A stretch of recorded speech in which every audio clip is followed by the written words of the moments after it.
ఏంటది కేంద్ర ప్రభుత్వ సంస్థ కదా, దానికి ఎక్కడిస్తే నష్టమే ఉంది, దీని పక్కనే ఇస్తే నష్టమే ఉంది. వాళ్ళకి ఇచ్చేసేసి ఏది డబ్బులు పెట్టి వాళ్ళ కొన్న భూముల్ని లాక్కుని వీళ్ళకిచ్చి ఆ సంస్థను వెళ్ళి కరేడ్లో పెట్టుకో అంటుంది. కరేడ్లో ఆ రైతుల్ని రెచ్చగొడుతుంది. అంటే ఇక్కడ డబుల్ గేమ్.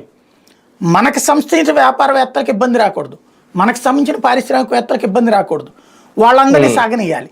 ఇక్కడ ఈ కంపెనీలు నాశనం అవ్వాలి. నాశనం అవ్వాలి అంటే వీళ్ళతో గొడవ పెట్టించాలి.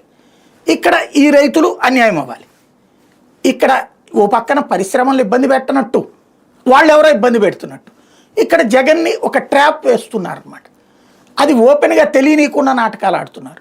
ఇవాళ జ్యోతి రాస్తుంది, రామాయపట్నం ఆ చుట్టుపక్కల 20,000 ఎకరాలు తీసేసుకుంటారట. ఎవడు చెప్పినా ఆగరట. 3 గ్రామాలు ఖాళీ చేయిస్తారట.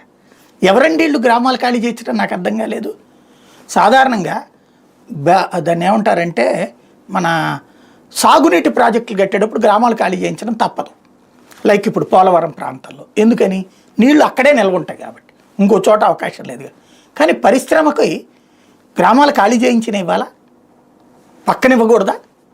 అదే ప్రకాశం జిల్లాలో ఎండిపోయినవి ఎన్ని ఉన్నాయి ప్లేసెస్, అక్కడ ఇవ్వచ్చు కదా.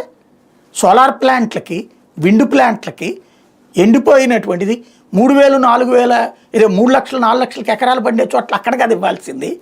అలా కాకుండా ఉలవపాడు మామిడంటే పేరు, కరేడు దగ్గర అంటే అదంతా